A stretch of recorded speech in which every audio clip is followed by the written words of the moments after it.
Hi friends, எல்லோரும் நல்லா இருக்கீங்களா? உங்கள் கிராமத்து பெண் ரஞ்சினி பேசுகிறேன். இன்றைக்கி வீடியோவில் முருங்கைத்தழை பாசிப்பயிர் போட்டு குழம்பு வைக்க போகிறேன். அதை தான் ஒரு வீடியோவாக எடுத்திருக்கேன். என் வீடியோவை பார்த்துட்டு எல்லோரும் சப்ஸ்கிரைப் பண்ணி லைக் பண்ணுங்கள். இந்த கிராமத்து பெண்ணுக்கு சப்போர்ட் பண்ணுங்கள். வாங்க வீடியோக்குள்ளே போகலாம். ஃப்ரெண்ட்ஸ், இந்த படி அரைக்கால் படி, இதால் ஒரு படி பாசிப்பயிர் நல்லா கழுவி க்ளீன் பண்ணி வச்சுருக்கேன். முருங்கைத்தழை, தக்காளி பழம், வெங்காயம், பட்டை மிளகாய், பூண்டு. தண்ணி கொதிக்கட்டும், பருப்பை போட்டு அவிச்சு எடுக்கணும். ஃப்ரெண்ட்ஸ், தண்ணி சூடு ஏறிடுச்சு. பாசிப்பயிர் போட்டுட்டேன், மஞ்சத்தூள் போட்டிருக்கேன், தக்காளி போட்டுக்கலாம். ஃப்ரெண்ட்ஸ்,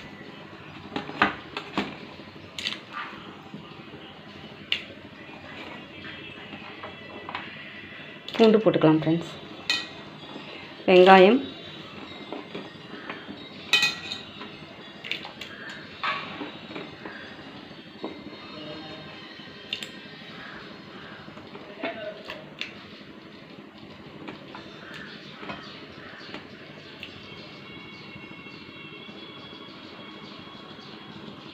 பருப்பு நல்லா வேகட்டும். ஃப்ரெண்ட்ஸ், கொஞ்சமாக மிளகு ஜீரகப்பொடி போட்டுக்கலாம். ஃப்ரெண்ட்ஸ், பருப்பு நல்லா வெந்துடுச்சு.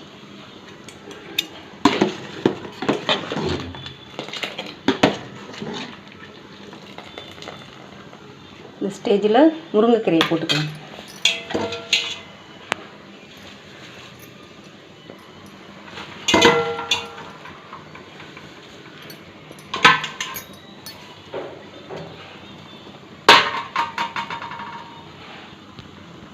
இந்த கீரை நல்லா வேகிற வரையும் இந்த பருப்பில் போட்டு நல்லா வேக விடணும்.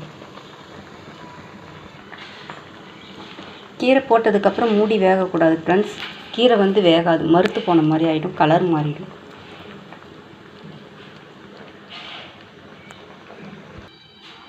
ஃப்ரெண்ட்ஸ், கீரை நல்லா வெந்துடுது. இறக்கி வச்சு கடைஞ்சிக்கலாம்.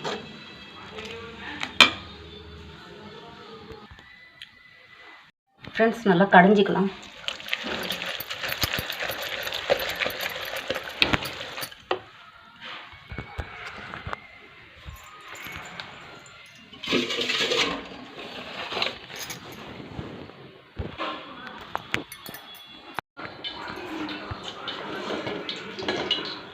ஃப்ரெண்ட்ஸ், குழம்புக்கு தாளிப்பு போட்டு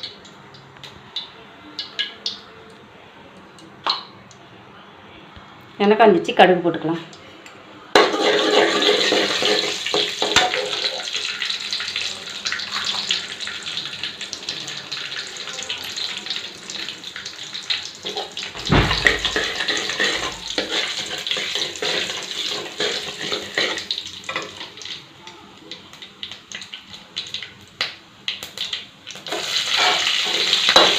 பூண்டு போட்டுக்கலாம்.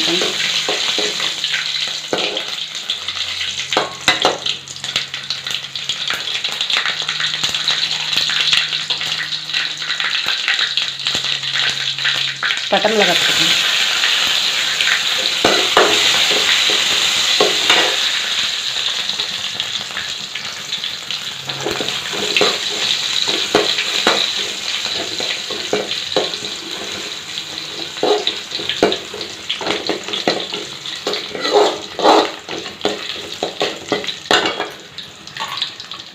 வெங்காயம் போட்டுக்கலாம்.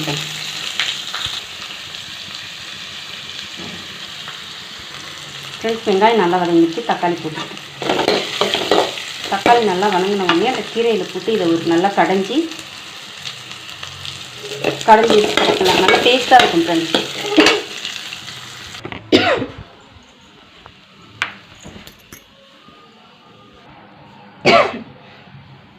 வெங்காயம், தக்காளி, பூண்டுலாம் இருக்குது இல்லைங்களா, அந்த பட்டை மிளகாய், இதெல்லாம் நல்லா எண்ணெயில் வதக்கி போட்டு கடைஞ்சா டேஸ்ட்டாக இருக்கும். கொஞ்சம் பருப்புலேயும் வேக விடணும். கொஞ்சமாக லைட்டாக கொஞ்சம் எண்ணெயில் போட்டு வதக்கி போட்டு கடைஞ்சா டேஸ்ட் நல்லாயிருக்கும்.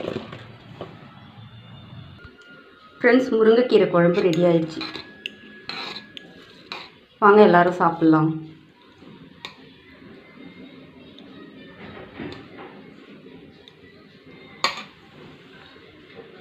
வாங்க ஃப்ரெண்ட்ஸ், எல்லோரும் சாப்பிட்லாம்.